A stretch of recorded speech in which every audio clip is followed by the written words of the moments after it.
भोकाल, तुरीन।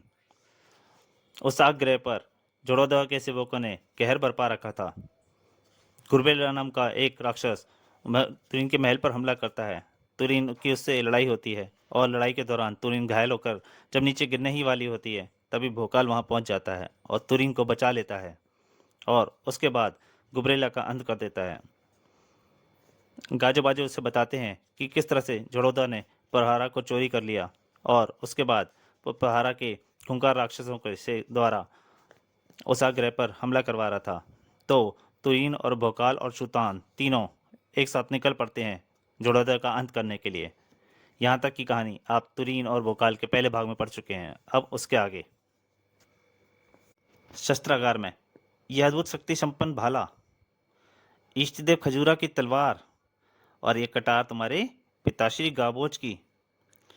गाजो बाजो ने तुरीन को कुछ हथियार दिए और कुछ ही देर बाद तीनों घोड़ों पर सवार द्रुत गति से बढ़े जा रहे थे खूंखारा की ओर। उस खूंखारा जंगल की ओर जहां से कोई वापस ना आ सका था। ये वृक्ष तो आकाश को छू रहे हैं। हाँ, इतने घने जंगल में हमें घोड़े बाहर ही छोड़कर जाना पड़ेगा। घोड़ों से उतरकर जंगल में प्रविष्ट हो गए तीनों वीर। इतने गुप्त अंधकार में ये मशालें ही काम आएंगी। आरंभ भी अति भयानक होने वाला था उनका। चिंगाड़ उठा के कोट भोजन में पड़ी खलत के कारण किसकी मौत आई जो कोट को भोजन में विघ्न डाला। अति दिल दहलाऊ था वह दृश्य। कोट से कांपता कि कोट भोजन छोड़ दौड़ा उनकी ओर और सबसे पहले उसका शिकार हुई तुरीन। पहले मेरा पेट तो भर जाने देते, अब मैं पहले तुम तीनों को खाऊंगा और फिर उसे खाऊंगा। उफ, तुरीन ध्यान से। वह यकायक बहुत आगे चली गई थी। तभी सुल्तान के चेहरे से टकराया कि कोट का भारी पंजा। उफ, वही गलती मैं भी कर गया था शायद। सह नहीं पाया सुल्तान उस पीड़ादायक वार को और वह बेहोश होकर गिर पड़ा। मैं अपने होश खो रहा हूँ।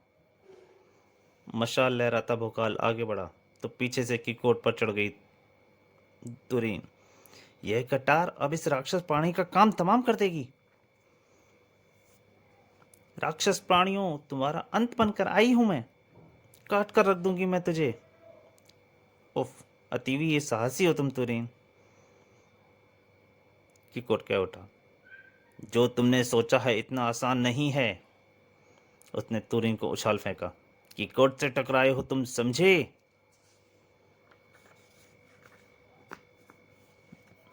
दोनों एक साथ उठ खड़े हुए। तुम ठीक हो ना भोकाल? तुम ठीक हो ना तुरीन? तुरीन ने निकाल दी स्टेव खजूरा की तलवार। हाँ, मैं ठीक हूं, किंतु अब इसके कोट को जीवित नहीं छोड़ूंगी। भोकाल ने पुकारा वह प्रलंकारी नाम, भोकाल, और बन गया महाबली भोकाल। दोनों तलवारें संभाले झपटे की कोट पर। दो तलवारें इकट्ठी पेवस्त हो गई किकोट के जिस्म में। ईशिदेव खजूरा की तलवार, नागुरु भोकाल की तलवार।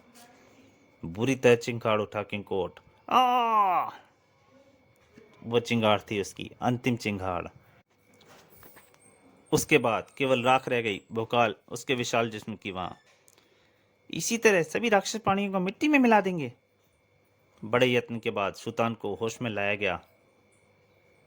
मैं जिंदा हूं। और वह किकोट कहाँ गया? मारा गया वह। अपने हथियार समेटे तुरीन ने। ये अस्त्र वाकई काम आएंगे। कपाला संवार हो गई उसके कंधे पर। वे फिर बढ़ चले जंगल के अंदर अनजाने खतरों से टकराने।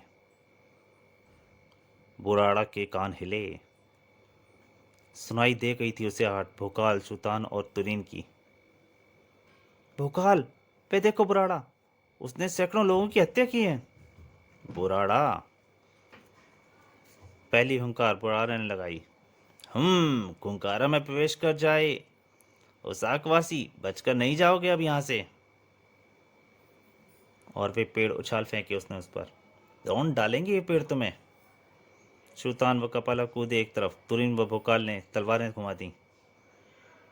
हमारी तलवारों से टकराकर अभी चूप चूर हो जाएंगी ये। भोकाल से टकराते ही पेड़ वाकई चूर चूर हो गए थे, तलवारों से टकराते ही। जय महागुरु भोकाल, जय ईष्टदेव खजूरा। किंतु इस दौरान चल पड़ी बुराड़ा की पूंछ की फुर्ती का अनुमान ना लगा सके दो, और उन दोनों की पूंछ दोनों से अटक रही थी। बुराड़ा की पूंछ उफ उफ। किंतु तत्काल सुंदर फुर्ती का प्रदर्शन करते हुए उठ खड़े हुए दोनों। ये तो बहुत फुर्तीला है, इसका काम तमाम जल्दी करना होगा। ढाल लेकर उड़ा भोकाल। तुरीन ने कपाला को पुकारा, चल कपाला। कपाला पर सवार हो तुरीन चढ़ दौड़ी बुराड़ी के जिस्म पर। शाबाश कपाला, जल्दी से इसकी गर्दन तक पहुंच जा। इधर भोकाल ने वार ने काना कर दिया बुराड़ा को। भोकाल ने उसकी एक आंख फोड़ दी थी। बुराड़ा ने किया जबरदस्त मुट्ठी प्रहार। आहा!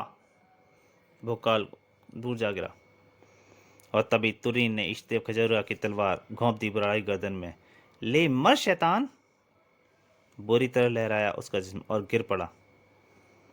भयंकर चित्कार निकली थी बुराड़ा के मुंह से। बुराड़ा का अंत हुआ तुरीन के हाथों।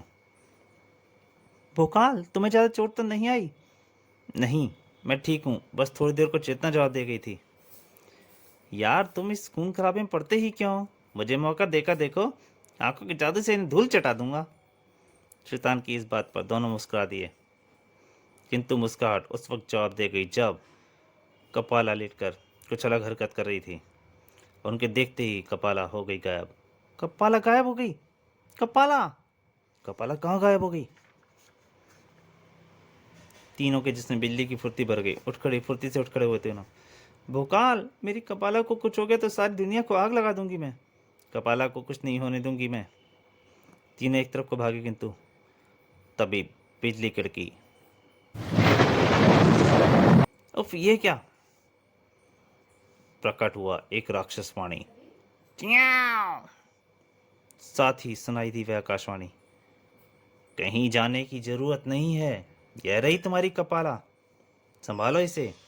अब या तो यह रहेगी या तुम। हा हा हा हा, भूखंडी। तत्क्षण निकली कपाला के नेत्रों से चिंगारियां। सुतान आ गया उन चिंगारियों के घेरे में। उफ आ! तुरीन को शायद अभी भी कपाला के इस रूप पर विश्वास नहीं हो रहा था। कपाला, ये मैं हूं तुरीन, तुम्हारी तुरीन, पहचानो मुझे, तुम्हें क्या हो गया है? सुल्तान गिर पड़ा था, चेतना शून्य होकर धरती पर। वो उस पार को नहीं सह पाया था, किंतु कपाला में प्रविष्ट हो चुकी थी इस शैतानी छाया। तुरीन के हाथों से भी निकली किरणें। उफ, ये कपाला को क्या हो गया है? ये मेरी भी नहीं सुन रही।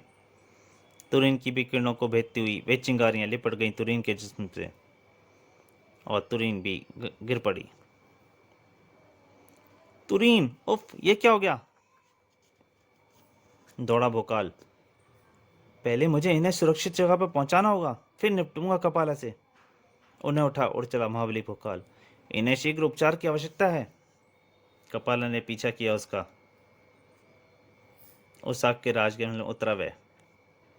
शीघ्र ही सारे राजमहल में फैल गई यह खबर। महर्षि राजोवाजों के निरीक्षण उपरांत बताया भोकाल ने दोनों को उपचार। भोकाल, खुंखारा के राक्षस प्राणी मंडोक के दूध का पान करके ही ठीक हो सकेंगे दोनों। महाबली भोकाल ने तत्काल किया संकल्प। खुंखारा से मंडोक का दूध लेकर ही वापस आऊंगा मैं महर्षि। आहा, मंडोक से दूध नहीं, मौत मिलेगी तुझे। मैं तेरा दूध लिए बगैर खुंखारा से नहीं जाने वाला। इधर कपाला, भूखंडी, हा हा हा हा हा, भूखंडी। मंगोचू के पहने दांतों में खुजली मच रही है। तेरी खुजली मिटाएगी मेरी तलवार। क्या भोकाल खुंखारा से मंडोक का दूध ला पाएगा और तुरीन और सुल्तान को बचा पाएगा? खुंखारा का आतंक समाप्त हो सकेगा? झड़ौदा का क्या हुआ? क्या है तिल्ली जिसका महर्षि गाजो बाजो इंतजार कर रहे थे? और कपाला क्या कभी सही हो सकेगी? जानने के लिए पढ़ें भोकाल सीरीज का अगला रोमांचक कॉमिक्स, कपाला। तो दोस्तों, मेरी आपसे बस एक ही गुजारिश है, अगर आपको ये कॉमिक अच्छी लगी हो पहले लाइक कीजिए, और हो सके तो ज़्यादा से ज़्यादा शेयर कीजिए, और पहला आइकॉन मतलब नोटिफिकेशन ऑन करना जरूर ना भूलें, ताकि आपको कॉमिक जल्दी से जल्दी सबसे पहले मिल सकें। अब धन्यवाद।